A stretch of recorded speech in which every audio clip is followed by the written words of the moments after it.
Good afternoon, Ghetto Fog Productions fans, Sea Ray fans, boat fans, DIYers, my one subscriber. We're going to do a quick kind of how-to on replacing the alternator water pump belt on a 1987 Mercruser. Maybe there's some videos out there, maybe there's not. I just do this for fun. So let's kind of run through what we're going to need and what we're going to do. Pretty much all you're going to need for this is basic hand tools. This is an 87 motor. It's great. Everything's SAE or standard. Nothing oddball. I use an impact just to make it easier to get this water pump pulley off because you're not fighting it. So just zip it off. Put it back on carefully. You don't have to torque it down with an impact. But just basic hand tools. Pretty much all the stuff that you would have on your boat in case of a break. I've done this before, so I've kind of got a lot of the learning curve out of the way. It's not going to take me as long as it did the first time. It's still a pain that I have to do it because the belt that I bought, they didn't have the right one, and I can explain the differences here in just a second. It's not a bad belt, but it's more of a car belt than something for what we need. It was bought at an auto parts store. But hey, it worked in a pinch, and that's what I needed. So, and it's lasted a couple months, and that's what I was going for. The right one, they didn't have it in. I had to order it. It took, I don't know, 7 days or something like that. The auto parts store had something that would work. We were going out on that weekend soon, so hey, it worked.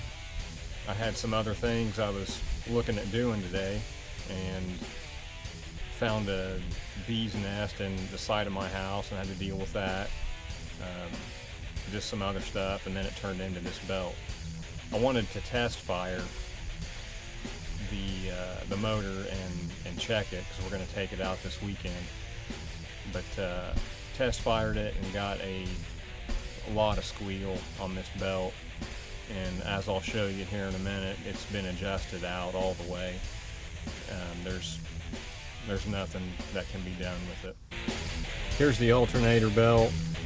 It also serves as the water pump belt, so I learned the hard way that if this belt breaks, you're not moving as much water as you should be.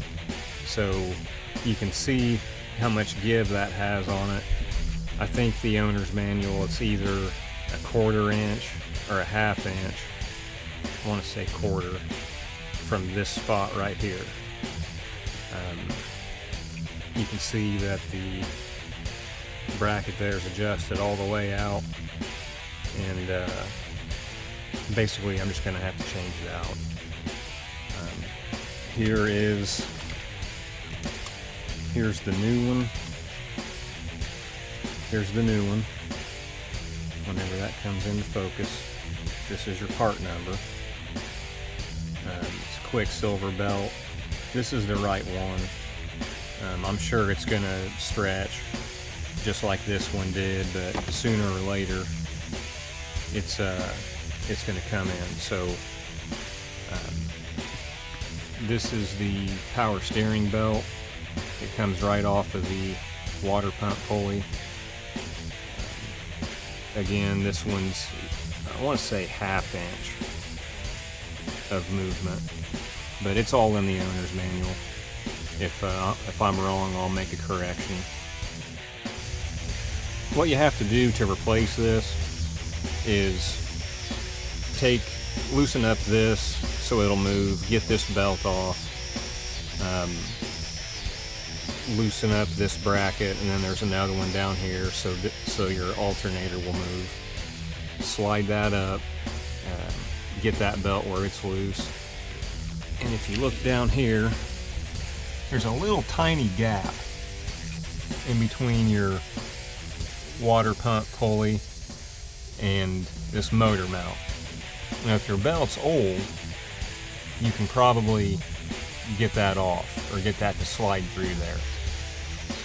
The new belt that I put on, it wouldn't slide through easily, so I just took that pulley off.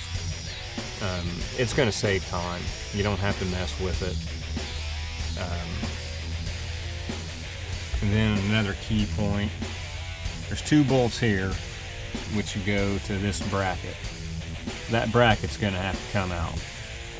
Pay close attention to which way it's facing, which way's up, and make a mental note of it, or take a picture. That's what I do. I'm taking a picture right now so I don't forget. But that's pretty much the ins and outs.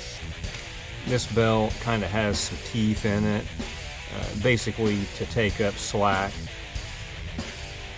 for smaller pulleys and give it more play room. But this is the belt that it's supposed to have, and that's what the new one is, and I'm going to have to say it's a little bit better. But well, we'll go ahead and get started. So here we are again. Got all the stuff out of the way. First I took this off, power steering belt, that has to come off. Undid the water pump pulley. It makes it a lot easier to get the belt off, both of them. Well, mainly just the alternator belt, but you know, I don't see any sense in fighting it if you don't have to. The gap is really small to get those belts through. Loosened up the alternator bracket, slid this to make it loose, and then took this bracket off right down here. This is what it looks like. You have to get that off to get the alternator belt off. There's no other way. You take this off, and the motor doesn't move at all. It doesn't shift or anything. Got everything buttoned up and put back together.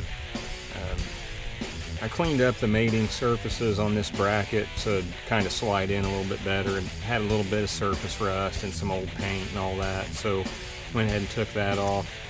Put lithium grease on this plate behind here where the mating surface is, and on these bolts. I mean, if you're going to work on your own boat, you should do things to make it easier on you. You know, I myself, I don't have money to have somebody do all the work for me all the time. So if you can set yourself up and make it easier later, that's what I always try to do. Let's fire it off and see what we got.